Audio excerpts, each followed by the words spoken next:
Bonjour, alors moi je suis Théotélès. Gonel Meyer.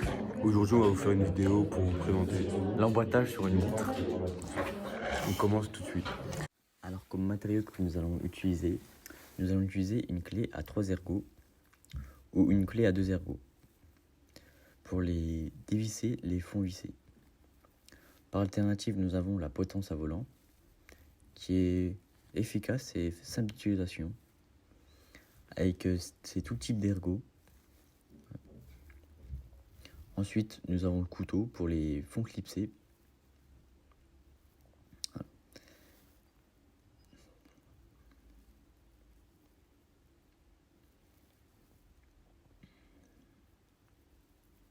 Ensuite, nous avons la bûchette en bois pour enlever la tige de remontoir.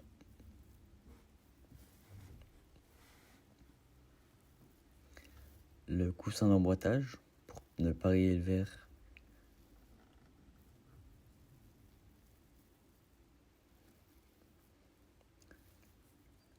Ça, c'est pour huiler le joint.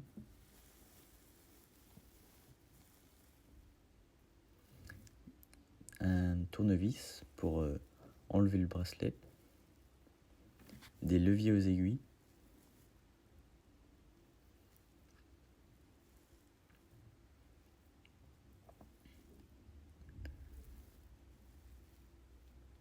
Et une bruxelle.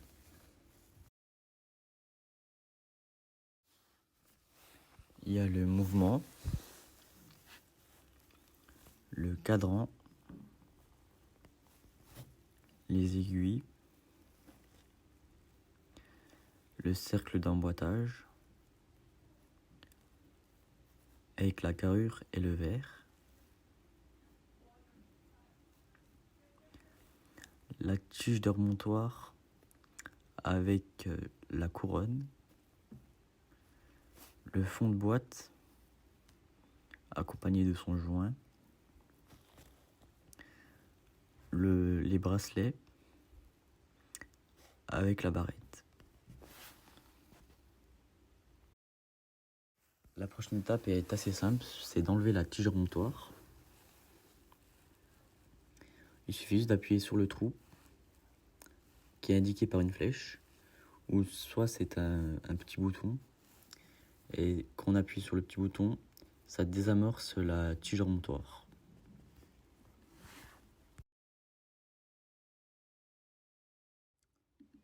Alors là, il faut insérer le cadran sur le mouvement, et il faut bien faire attention à bien placer les pieds de cadran dans les trous.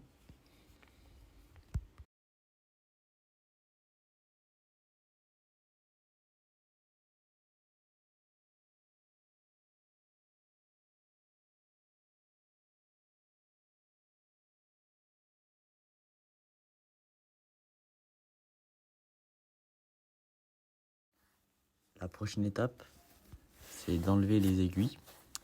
Nous allons nous munir d'un papier ou d'un plastique pour ne pas rayer le cadran. La prochaine étape, c'est de déchasser les aiguilles. Nous allons nous munir de chasse-aiguilles et nous allons les placer sous les aiguilles. Ainsi fait, nous allons descendre les chasse-aiguilles. Alors la prochaine étape, c'est de faire tourner la chaussée jusqu'à ce que la date passe. Et quand la date passe, ça veut dire qu'il est minuit. Du coup, après ça, nous allons mettre en premier l'aiguille des heures.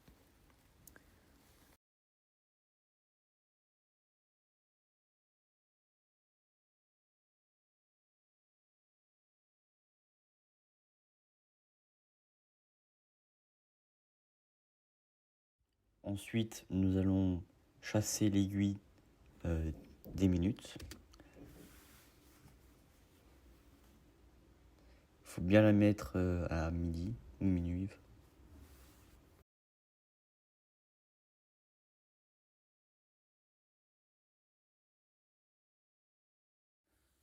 Après ça, nous allons chasser l'aiguille des secondes.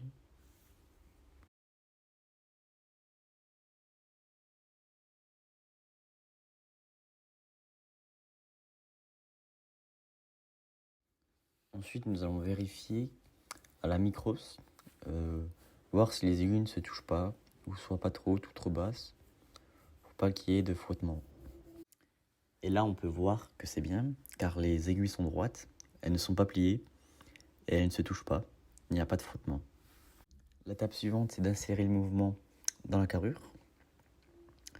Alors nous mettons le mouvement dans la carrure, on fait bien attention d'aligner les trous. Ensuite nous insérons le cercle d'emboîtage.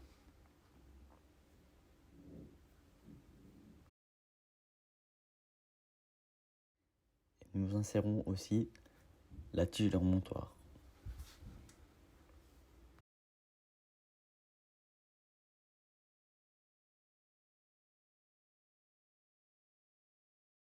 La prochaine étape, c'est huiler le joint.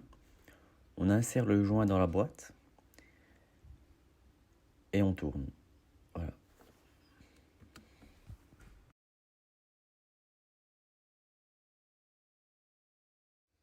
Après cette étape, nous allons l'insérer dans le fond de boîte.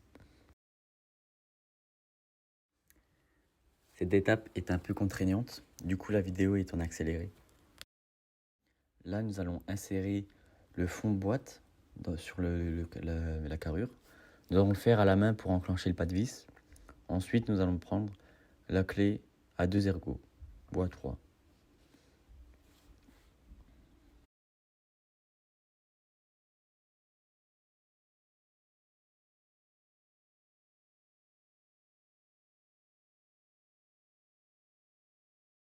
L'étape importante, c'est de vérifier le passage de la date, vérifier que la date passe bien minuit et pas autre que minuit. Il faut aussi vérifier l'indexage, c'est quand l'aiguille des minutes indique midi et l'aiguille des heures indique un chiffre. Il faut que le chiffre entre l'aiguille des heures et l'heure soit bien droite.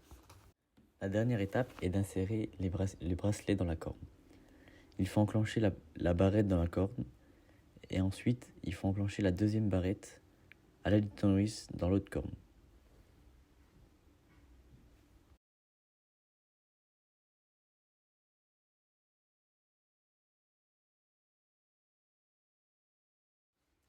Et on fait pareil pour le deuxième.